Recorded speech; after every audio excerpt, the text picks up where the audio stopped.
Baik, bismillahirrahmanirrahim. Assalamualaikum, salam sejahtera, salam kekeluargaan. Salam satu Malaysia. Dah lama tak sebut itu. And salam Jumaat kita ucapkan kepada para penonton pada hari ini. InsyaAllah kita dah bersiaran sejak jam 11 pagi tadi, tapi menunggu kedatangan panel-panel kita. Dan hari ini saya tak nak buang masa lagi, kita nak berbincangkan dengan dua panel kita, iaitu panel yang pertama iaitu Cik Mardiah Ruji, iaitu sebagai kaunselor pelatih. Kemudian kita ada saudara Syafiq Salizam, iaitu Naib Presiden Angkatan Belia Malaysia Future Leader School. Apa khabar semua? Alhamdulillah, sihat. Baik, moga yang sihat-sihat lah di hari Jumaat ni kita dapat ni. Dan kita hari ni kita akan membincangkan iaitu topik persepsi remaja terhadap kaunseling. Memandangkan kita ada banyak persepsi terhadap kaunseling ni. Kat sini kita ada kaunselor pelatih dan kita ada seorang remaja. Dan hari ini kita nak membincangkan tentang persepsi remaja terhadap kaunseling. Jadi semua dah bersedia. Kita nak bincangkan kepada para penonton kita juga. Jika ingin bertanyakan soalan, ingin mengemukakan cerita ataupun nak bagi tahu zaman-zaman dulu, zaman saya sekolah, zaman saya belajar di universiti, kaunseling dan sebagainya, boleh tanya terus. Nanti insyaAllah kalau sempat saya bacakan. Tapi saya nak mulakan dengan soalan yang pertama ni kepada saudara Syafiq lah. Tapi sebelum tu Syafiq, boleh cerita sikit tak background? Maknanya sedikit lah background, berapa umur, mana tahu ada jodoh-jodoh yang cuba pinjam hijau kat sini. Okey, baik. Bismillahirrahmanirrahim. Assalamualaikum warahmatullahi wabarakatuh. Pertama sekali, terima kasih kepada KFT Negeri Sembilan kerana menjemput saya sebagai seorang panel pada hari ini. Jadi saya Muhammad Syafiq bin Salizam, berpanggil saya Syafiq Salizam je lah. Asal Kedah dan belajar pun sekarang di Kedah. Saya ambil SPPM sekarang, SEM 2. Dan sekarang saya megang jawatan sebagai Naib Presiden Angkatan Belia MPLS di Cawangan Negeri Kedah. Ya. Okey, baik. Dan saya dapat tahu awak juga sebagai Presiden MPP tingkatan 6 ya? Ya, betul, di College tingkatan 6 Kulim. Ya. Okey. Oh, ni bukan calang-calang punya orang ni. Seterusnya kita ada Cik Mardiah. Mardiah, macam mana? Ya, saya. Boleh cerita sikit background tak? Okey, saya mulakanlah. Nama saya Mardiah binti Muhammad Ruji. Saya merupakan pelajar tahun akhir sarjana muda kaunseling di Universiti Melaya dan sekarang menjalankan praktikal lah. Okey, itu saja. Baik, alright. Okey, kita teruskan kepada soalan kita. Soalan yang pertama saya nak acukan nak tujukan kepada saudara Syafiq. Syafiq, bila kita cerita, kalau kita tanya Mar dah tahu dah kaunseling ni apa.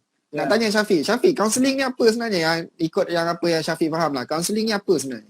Okey bagi saya kaunseling ni secara mudah kita cakap sebagai satu proses membantu seseorang yang lebih pada membantu menyelesaikan satu masalah. Dan pada situ kita boleh skopkan kepada beberapa aspek lah. Yang pertama mungkin masalah personal issue, masalah peribadi.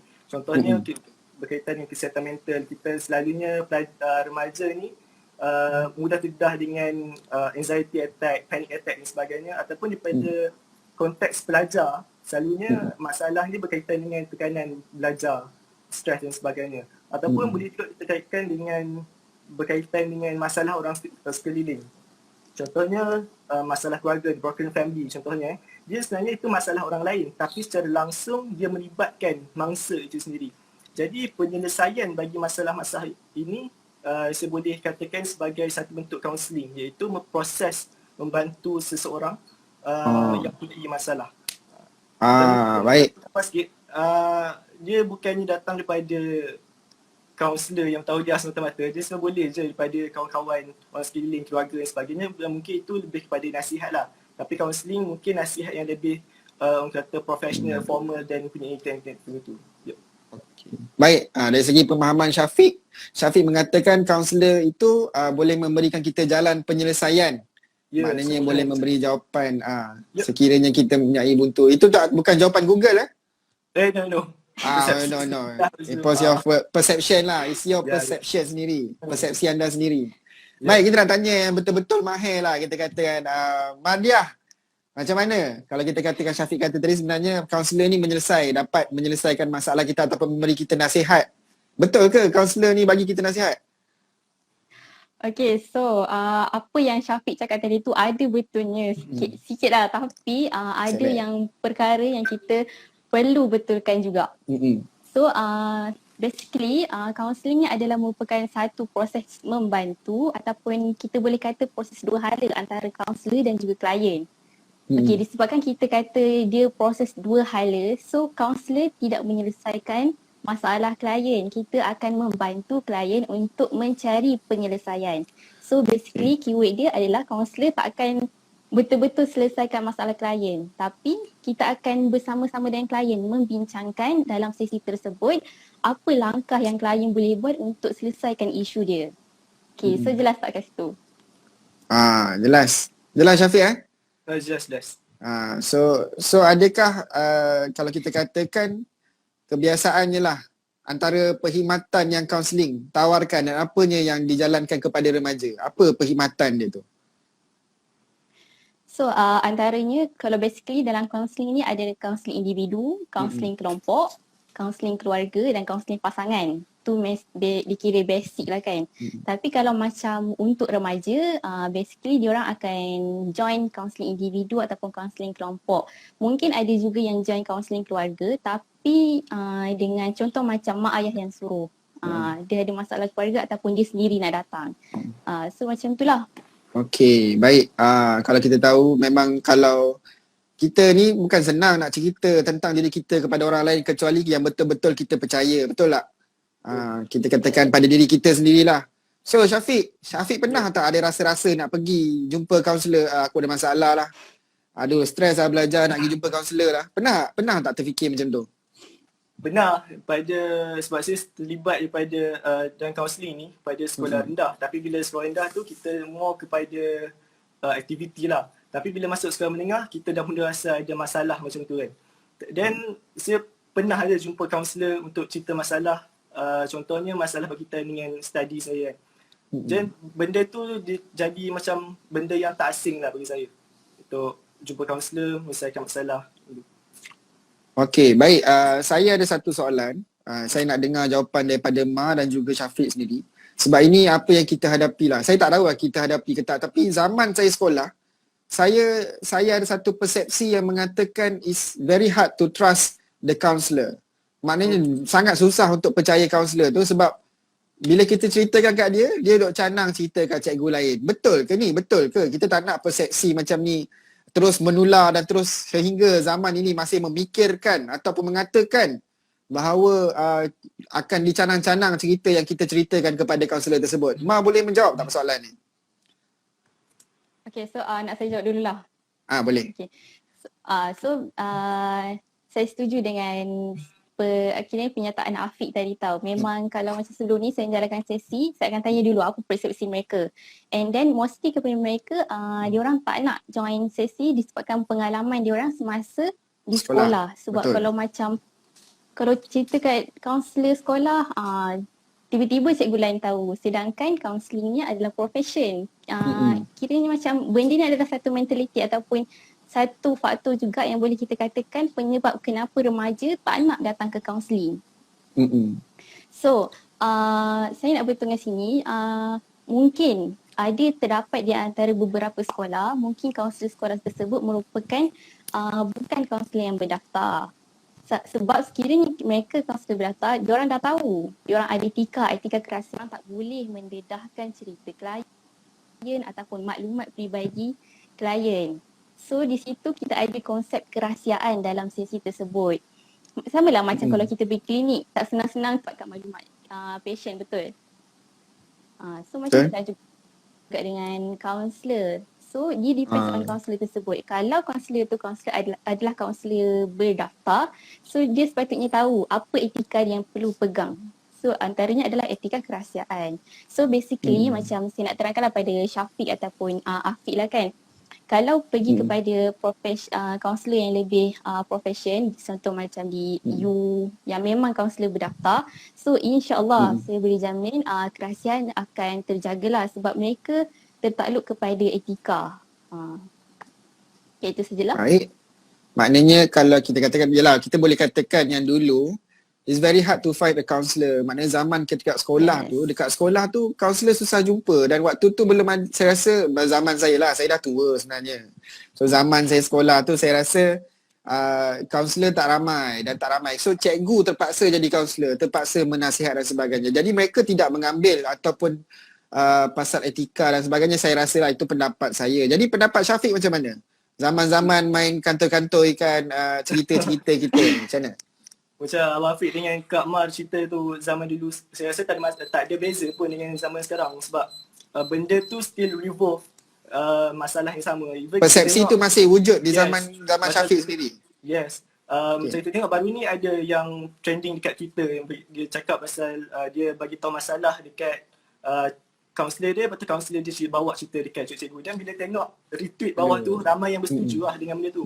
Dan saya rasa sebab tu popularnya seorang kaunselor itu dia tak letak kepada profession sebenar dia. Bila kita tengok dalam segi konteks sekolah kan, dia banyak kepada fokus kepada buat program dan pelajar lebih tengok kepada keberkesanan program itu berbanding dia counter back balik kepada kaunselor itu sendiri.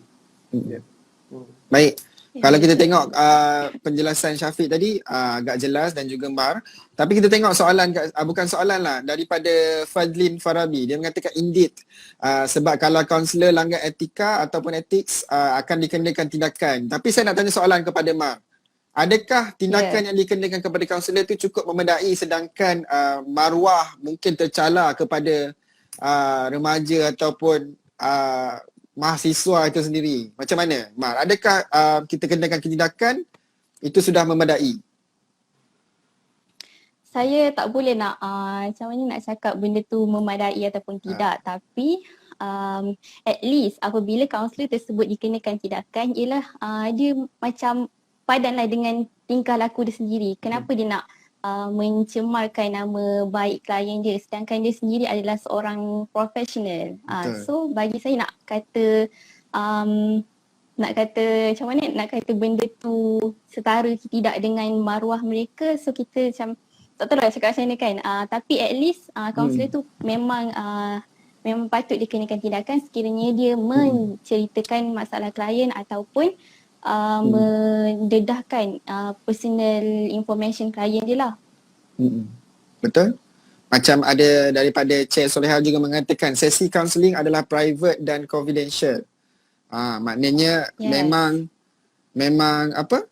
Memang kita memastikan etika ataupun kaunselor itu sendiri terjaga dan sebagainya. Betul? Betul. Baik, kalau kita teruskan kepada soalan yang seterusnya. Apakah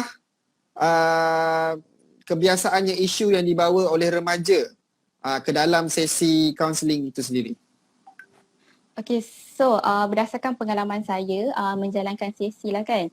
So kita ikut kepada umur ataupun di mana mereka berada. Contoh macam kalau pelajar sekolah, mostly mereka akan mendapatkan khidmat dari segi laluan kerjaya. Apa yang mereka boleh ambil di universiti.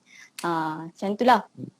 Kalau di universiti pula ataupun dalam kalangan mahasiswa, so kita akan dengar contohnya macam dari segi stres berkaitan dengan akademik, stres berkaitan dengan assignment kan, stres dengan kawan-kawan ataupun kita boleh kata masalah perhubungan ataupun masalah time management. So tu antara secara general lah isu-isu yang mereka sering bawakan dalam sesi ni, dalam kalangan remaja. Kalau untuk keluarga pula, for now macam saya tak ada pengalaman lagi mengendalikan sesi berkaitan dengan keluarga lah kan. Tapi basically macam kalau keluarga pun mungkin daripada mak ayah dia sendiri nak anak dia ni. Betul? So antara remaja bawa isu tu ini normal lah, selalu saya dengar juga daripada pelajar-pelajar yang mengatakan keluhan belajar itu sendiri. Sebab kita mungkin benda yang kita dapat tu sama, cuma cara penerimaan setiap orang berbeza. Jadi kita tanya pada Syafiq lah. Syafiq kan nampak macam relax sangat tu kan. So Syafiq nak tanya, Syafiq stres tak belajar walaupun berada di tingkatan 6 sekarang ni? Stres tu memang ada.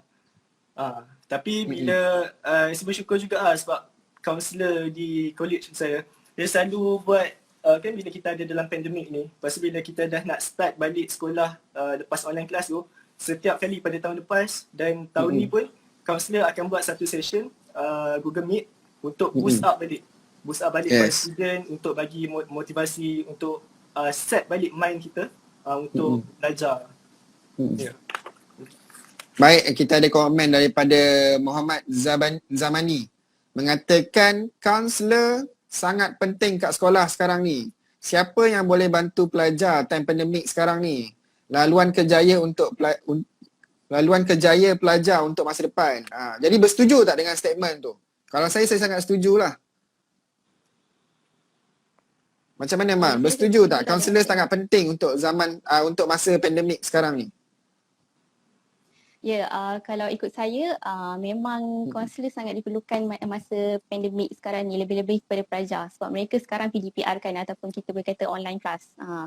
Sekarang bila online class, macam-macam isu boleh timbul dari segi mental health, macam yang daripada yang tanya dia juga laluan kerjaya. Macam mana mereka nak tahu laluan kerjaya sedangkan mereka semua duduk di rumah saja kan. So untuk yang mungkin curious, mana saya nak dapatkan bantuan, macam mana saya nak tahu tentang laluan kerjaya saya, mungkin awak boleh approach kepada mana-mana kaunselor. Sedangkan macam dekat LPKN sendiri ataupun under KPT sendiri ada pegawai psikologi yang akan menjalankan sesi kaunseling. Tapi sekarang disebabkan pandemik COVID ni, so kita buat kaunseling dari dalam talian je lah ataupun melalui telefon. Baik. Saya bersetuju lah sebab di kalangan saya pun sebelum ni pelajar universiti, saya dah hadapi dalam universiti dalam keadaan pandemik ni pun sebenarnya belajar online dan sebagainya. So memang waktu tu pihak daripada kaunselor semua memang aktif menyebarkan poster, maklumat tentang sesiapa yang ingin mendapatkan sesi dan sebagainya sebab yelah kita perlukan luahan dan sebagainya. Syafiq, saya tanya Syafiq. Syafiq pernah tak ada sesi kaunseling? Pernah. Macam saya cakap tadi, tapi kaunseling saya tu dia more kepada masalah saya berkaitan dengan akademik lah. Akademik. So itu waktu tu berkelompok ke individu? Individu. Yes. Masa tu saya ada masalah. Masalah saya masa tu saya terlalu aktif dengan co-curriculum. Dan bila ada sampai setahap saya nampak macam akademik tu dah ke belakang. Tapi untuk catch up balik tu, nak catch up tu saya nak cuba catch up tapi masih ada curriculum yang belum selesai. Jadi macam mana nak dapat kaedah semua tu, saya jumpa kaunselor dan kaunselor bagilah dia punya kaedah macam mana kita nak study. Dan antara yang dia bagi tu banyak kepada study dengan kawan lah. Lepas tu dia ada assign juga kepada cikgu-cikgu untuk cakap untuk bantu ajar. Syafiq lah. Ya, macam tu. Jadi saya nampak itu penting lah kalau kita jumpa kaunselor dan kita beritahu masalah kita. Benda tu kalau kita nak jumpa cikgu secara personal, mungkin cikgu isi sebagainya. Kalau kita guna perantara antara kaunselor tu mungkin lebih mudah. Dan cikgu boleh tahu lah benda masalah kita kan. Alright, macam mana sendiri perasaan Syafiq? Maknanya lepas Syafiq ceritakan kepada kaunselor tu sendiri, rasa tenang tak? Rasa macam okay dah lepas lah satu benda aku dah cerita dengan kaunselor tersebut. Ada tak rasa perasaan tu? Ceritakan sikit. Yang rasa sebab sebelum saya jumpa kaunselor, saya bagi tahu parents, bagi tahu masalah. Tapi saya nakkan penyelesaian instead of saya nak release parents boleh releasekan kita tapi kita nak satu penyelesaian. Jadi bila saya jumpa dengan kaunselor, memang saya dapat jawapan tu. Baik. Kita keluar sikit pada topik persepsi ni sebab tadi saya dengar Syafiq katakan ini kita ambil pendapat lah, kita tak payah ambil raw sangat, tak payah nak ambil yang betul-betul fakta dan sebagainya. Kita perlukan, adakah kita memerlukan lah, ini pendapat masing-masing lah, kita perlukan seseorang yang luar daripada keluarga kita untuk kita berkongsi cerita ataupun kita hanya perlu cerita kepada keluarga kita sahaja. Macam mana? Tak tahu siapa nak jawab dulu Mar dulu. Itulah. Kalau macam pendapat personal saya lah kan, kita ada benda yang kita nak cerita dekat dalam family, ada benda yang kita nak cerita dengan orang luar sebab bila kita cerita dengan orang luar, mungkin macam mana kita takut benda tu akan diceritakan dekat orang lain pula. So kita lebih prefer cerita ke orang lain macam personal saya lah. Yes, kalau betul. Macam ada sebab kita walaupun kita macam mana walaupun kita jenis yang banyak bercerita pun, kita akan ada satu benda yang kita tak boleh nak cerita dengan orang yang paling kita rapat. Itu Okay, pendapat baik. personal saya lah. Alright. Syafiq, macam mana? Okay. Memang saya setuju dengan Kak Mar. Ada setengah isu kita boleh cerita dengan keluarga je. Contohnya kalau macam isu berkaitan keluarga tu sendiri kita selesaikan secara dalaman lah dengan keluarga kan. Tapi tak nafikan juga macam saya sendiri ada juga kawan baik yang apa-apa pun saya akan contact dia untuk luah masalah. Dan dia di Terengganu, saya di Kedah. Walaupun perbezaan jarak tu, sebanyak contact dengan dia, voice call, video call. Kadang-kadang setiap hari pun ada kan. Macam kita sembang-sembang, benda tu release lah benda tu. Dan saya dengan dia macam okey je. Tak ada sangat barrier communication, isu-isu yang perlu dibataskan. Yelah, betul lah tu apa yang Syafiq katakan. Macam kita tengok persepsi ataupun pendapat daripada Cik Muhammad Zamani sendiri mengatakan dia tengok keselesaan. Ada budak malu dengan family, ada yang selesa dengan orang luar yang lebih faham. Daripada Fazlin pula, dia kata depend on cerita atau isu. Ada yang sesuai, ada yang tidak. Maknanya ada yang sesuai kita kongsikan dengan orang luar, ada yang sesuai kita kongsikan dengan keluarga.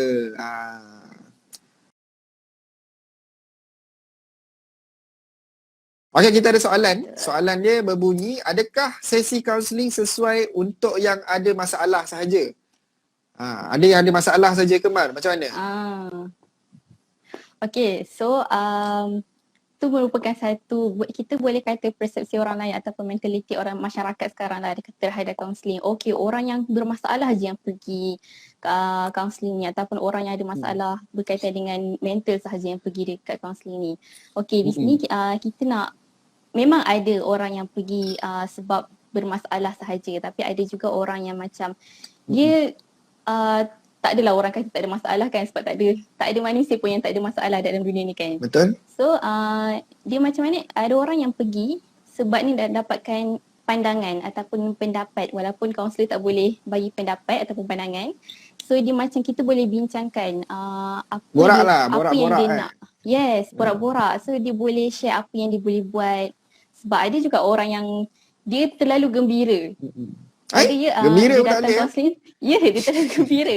Sebabkan dia terlalu gembira tu, dia macam dia dah rasa dia nak achieve something dalam hidup dia. Dia rasa macam dalam hidup dia dah jadi kosong sebab dia dah tak ada, macam mana, dia terlalu gembira. Macam itulah.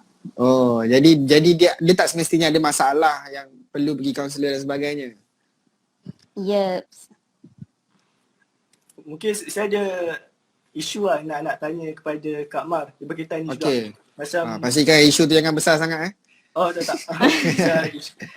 Kita tak nafikan juga majoriti pelajar macam kita cakap tadi lebih selesa dengan kawan berbanding dengan kaunselor dan keluarga kan. Tapi kita tengok kadang-kadang bila salah gaya dan cara dia, benda tu akan buka jalan yang lebih sukar. Contohnya ada kes yang lari pada rumah. Seseorang tu takkan lari pada rumah kalau tak ada kawan yang persuade and backup dia, betul tak? Jadi tu tak betul. Cerita lagi yang ikut kekasih dan sebagainya.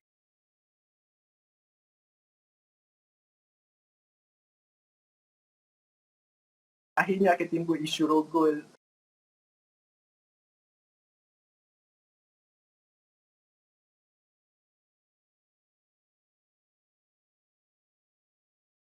Kaluat, zina dan sebagainya. Jadi ini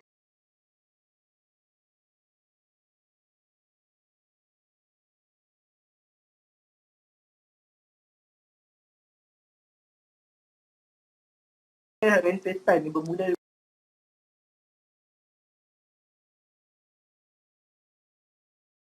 daripada luar kepada kawan, tapi Awak ada masalah yang saya tak tahu nak dengar kata siapa sekarang ni.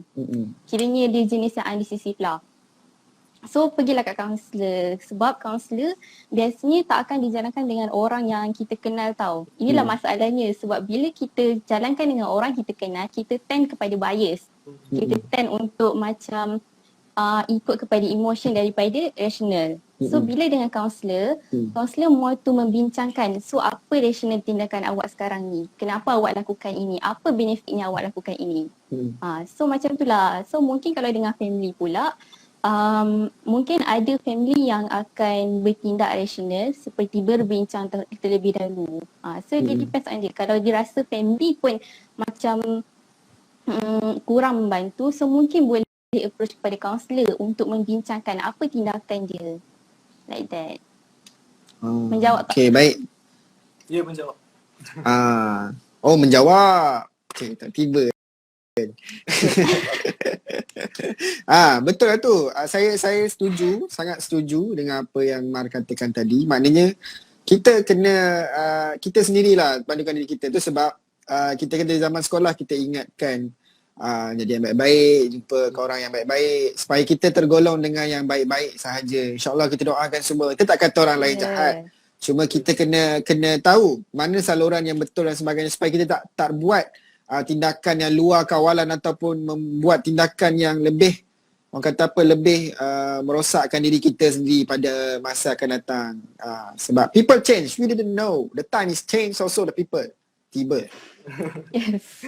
So kita dah dengar, kita dah tanyalah soalan beberapa soalan yang last ni saya tanyalah. Kita dah dengar tadi, kita dah dengar mengatakan antara beberapa persepsi remaja sendiri mengatakan kaunselor macam ni, kaunselor macam ni. Tapi yang paling tinggi adalah mengatakan kaunselor agak susah dipercayai daripada zaman sekolah lagi dan sebagainya. Tapi macam mana ataupun Mar boleh kongsikan sikit tak macam mana persepsi atau salah tanggap orang lain ni terhadap orang lain, terhadap kaunselor itu sendiri? Apa yang kata paling tinggi lah yang Mar pernah dengar dan sebagainya? Apa yang orang salah tanggap lagi dekat kaunselor ni? Yang paling major yang mungkin Syafiq sendiri ada cakap tadi, yang kalau saya jumpa kaunselor, kaunselor akan settlekan masalah saya. So macam saya cakap tadi lah, kita jumpa kaunselor untuk berbincang. Keyword dia adalah cinta untuk berbincang. So tindakan dia adalah dari diri kita sendiri. Kita jumpalah banyak orang profesional pun ataupun psychologist. So kalau diri kita sendiri tak nak ambil take action, so sama je lah. That's why. So key dia adalah kaunselor bukanlah kata tak membantu, cuma kita membantu membincangkan apa tindakan rasional yang perlu diambil oleh klien. Okay. Yang lain adalah contohnya macam sesi kaunseling ni adalah untuk orang yang ada bebanan masalah yang memang tak tanggung dah. Okay, so memang betul sesi kaunseling untuk orang yang memang ada masalah yang dia dah sendiri buntu dah, tak tahu nak cari jalan keluar kan. Tapi ada juga orang datang, dia buat masalah tu, time masalah tu tengah kecil lagi. So that dia boleh prevent masalah tu daripada menjadi lebih besar. So dia tak semestinya kepada orang yang memang ada dah bebanan yang tak tertanggung dah lah, memang dah jalan buntu dah. Macam tu lah. Betul-betul tanggung lah semua tu kan. Ya, betul. Baik, saya setuju. Cuma itulah, persepsi ni agak susah untuk diubah sebenarnya. Kita katakan daripada zaman dulu mengatakan macam ni. Kita agak susah nak ubah tanggapan ataupun persepsi seseorang tu. Tapi insyaAllah jika kita dapat kata menjentik hatinya walaupun sedikit, insyaAllah dia akan berubah dan memulai ataupun mula untuk faham dan sebagainya. Macam saya ada kawan-kawan yang sebelum ni, beliau mengatakan macam-macam terhadap kaunselor, tapi satu hari lepas mereka menghadiri sendiri sesi kaunseling tu, baru ada orang cerita macam, sebenarnya tenang tu bila kau dah cerita dengan ni, kau dah dapat kongsi dengan dia tak bagi kau pendapat pun, cuma waktu tu kau rasa macam kau share dengan orang yang kau tak pernah kenal, dengan orang yang kau tak pernah tahu pun dia siapa dan sebagainya, tiba-tiba hari tu kau share dengan dia, so kau rasa tenang dan sebagainya, macam tu lah. So kita, macam mana Syafiq, sementara yang last-last ni, kita dah nak akhiri ni, kalau ada soalan kita boleh tanyakan soalan, tapi saya nak Syafiq cakap sedikit ataupun seru kepada remaja-remaja di luar sana, memandangkan Syafiq sendiri seorang presiden, seorang ketua, bagaimana Syafiq nak galakkan mereka ni untuk datang sesi kaunseling, untuk berkongsi dan sebagainya. Jangan pernah pendam apa benda yang mereka hadapi sehingga hari ni. Macam mana Syafiq? Okay, dia sebenarnya mudah je lah. Kita faham kaunselor itu seorang yang orang kata bertauliah, yang betul-betul faham tentang profession dia kan. Jadi kita sepatutnya jumpa orang yang lebih arif lah. Dan kalau kita bagi persepsi yang buruk-buruk, sebenarnya kita tengok balik. Sebenarnya persepsi itu datang daripada diri kita sendiri, ataupun kita dengar orang lain cakap, ataupun memang kita betul-betul nampak. Dan saya yakin selalunya persepsi buruk tu datang daripada bisik hati sendiri dan orang lain cakap. Dan kita percaya ke orang lain cakap tu, kan? Dan dia akhirnya betul. dia berbalik kepada diri kita sendiri lah, sama ada kita nak percaya kawan, nak percaya persepsi tu, ataupun kita nak cuba sendiri benda tu.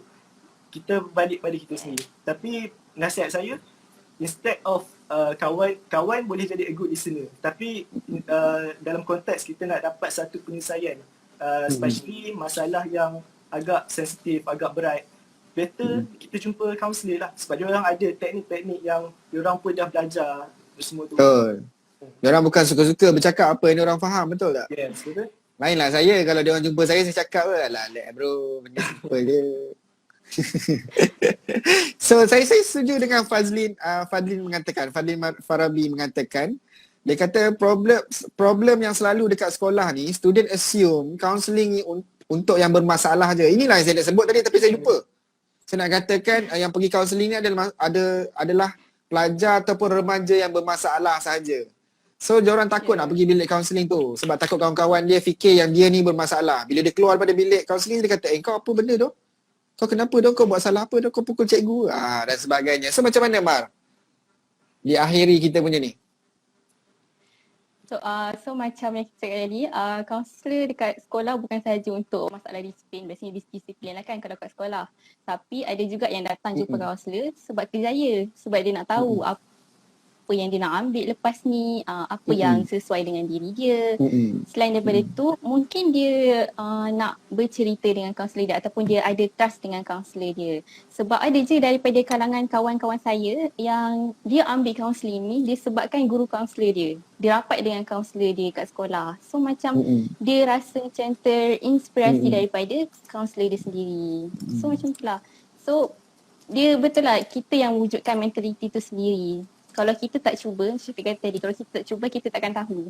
Sama lah macam saya pernah dengar juga ada orang kata dia sebenarnya dia macam daripada sekolah dia memang tak percaya dengan kaunseling. Tapi bila dah masuk uni, dia sering join seminar pasal kaunseling. Seronok dah dia, seronok. Ya, dia rasa seronok. So dia macam, okay saya nak cuba ni. So dia sebenarnya inisiatif diri kita sendiri sama ada kita nak cuba ataupun tidak. Okay, baik. Jelas para penonton semua. Lepas ni kalau katakan kaunseling tu untuk belajar masalah, jangan risau. Sebab saya pun pernah pergi sesi kaunseling, saya tak ada masalah. Cuma saya pergi kaunseling untuk berborak-borak. Sedangkan sebelum ni pun ada beberapa kawan-kawan kawan saya yang belajar kaunseling ni, saya pun ada share dengan dia orang tentang diri saya dan sebagainya. Dan saya tak pernah rasa malu untuk berceritakan kepada kawan-kawan saya sendiri. Maknanya macam saya cerita tentang problem yang saya hadapi dan sebagainya. Setiap orang ada masalah yang berlainan.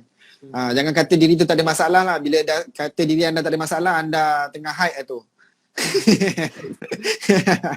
Tengah tinggi tu, tengah terbang dan sebagainya. So, Mar, ada tak kata-kata akhir yang boleh diberikan kepada remaja, kepada belia-belia di luar sana yang sedang menonton ni? InsyaAllah boleh berikan kata-kata akhir yang Mar ingin katakan? So kepada remaja kat luar sana, cuba untuk hapuskan persepsi yang salah kepada kaunselor ataupun kaunseling sendiri. Kalau nak cuba tu adalah dari diri kita sendiri. Dan kalau jumpa kaunselor, janganlah pula letak jangan letak jangkaan yang terlalu tinggi. Jangan bagi harapan lah. Tinggi. Jangan mengharapkan dia boleh selesaikan masalah 100%. Ya, betul. Sebab dia ke atas inisiatif kita sendiri. So that's all. And kepada kalau yang ada tengok ni, counselor to be ataupun memang dah counselor, mungkin kita boleh cuba bersama-sama cuba untuk menghapuskan ataupun cuba mengurangkan mentaliti yang salah terhadap counselling ni sendiri. Ya. Moga hari ni kita dapatlah membantu sedikit walaupun ada remaja di kalangan kita yang menonton ni, harap dapat merubah fikiran mereka yang kaunseling itu adalah baik untuk diri kita sebenarnya. Jangan pernah salah tanggap ataupun persepsi yang sebelum ini harap dapat diubah dan sebagainya. Syafiq, kata-kata akhir Syafiq kepada para remaja dan belia di luar sana. Okay, abang-abang, adik-adik. Jangan takut kepada kaunselor dan jangan takut untuk mulakan sesi kaunseling. Kalau ada masalah, kita cuba luahkan dan luahkan di tempat yang betul lah. Instead of kita pendam seorang-seorang, benda tu akan lead to suicide dan sebagainya. Itu yang kita tak nak kan. Yes, betul. Baik, jelas. Maknanya daripada awal tadi kita dah membincangkan kan, kita kena perlu share kepada orang yang betul dan sebagainya. Kita nak bagi tahu yang sesi kaunseling, kaunselor ini adalah tempat yang patut anda kongsikan dan sebagainya. Takut yang lain pada anda kongsikan, guys, aku macam ni. Oh, let lu. Isak kok lu dan sebagainya. So kita tak nak benda macam tu yang benda macam tu suka pula Mar. Tak nak benda macam tu mengganggu ataupun para remaja sendiri dan it's not good for us lah. Kita kena bantu para remaja kita. InsyaAllah Syafiq mungkin Mar satu hari akan jadi yang berhormat YB dan kawasan sebagainya. Syafiq akan jadi pemimpin menteri ke Perdana Menteri sebagainya. Ini kita tak tahu masa akan datang. Jadi inilah waktu yang paling sesuai untuk kita membantu para belia remaja dan sebagainya. Syafiq jangan pernah malu walaupun Syafiq umur 19 tahun, Mar 22 tahun dan sebagainya, saya berumur yang sekian-sekian. So jangan pernah malu nak tolong adik-adik, nak tolong abang-abang. Kadang-kadang tak semestinya tua mereka lebih tahu, tak semestinya muda mereka tak tahu. Jadi kongsikan pada mereka. Saya nak ucapkan terima kasih kepada dua-dua panel kita. Terima kasih Mar, Madiah, Ruji sebagai kaunselor pelatih dan juga Syafiq sebagai naib presiden anggota belia Malaysia Future Leader School dan juga sebagai presiden MPP Kolej Tingkatan 6 di Kulim, Kedah. Betul Betul. Takut salah sebut pula. Terima kasih diucapkan kepada dua. Saya minta maaf pada para penonton jika ada salah silap dan kami semua katakan ataupun yang keluarkan, saya mohon 10 jari saya untuk mohon maaf kepada para penonton jika ada terkasar bahasa, terlanjur bicara dan sebagainya. Agak laju aku cakap tapi tak apa. Terima kasih diucapkan pada penonton. Kita insyaAllah kita jumpa lagi pada live yang akan datang. Ini buat kali kedua kita live di Cafe Tin IG sendiri. Sebelum ni kita buat di FB saja. Tapi tak apa, insyaAllah kita masa akan datang kita akan jemput lagi. InsyaAllah kita akan jemput Mar, InsyaAllah kita akan jemput Syafiq. Doa-doa lah. Moga payment lebih tinggi lepas ni insyaAllah. Baik, jumpa lagi. Sekian. Assalamualaikum. Terima kasih. Bye.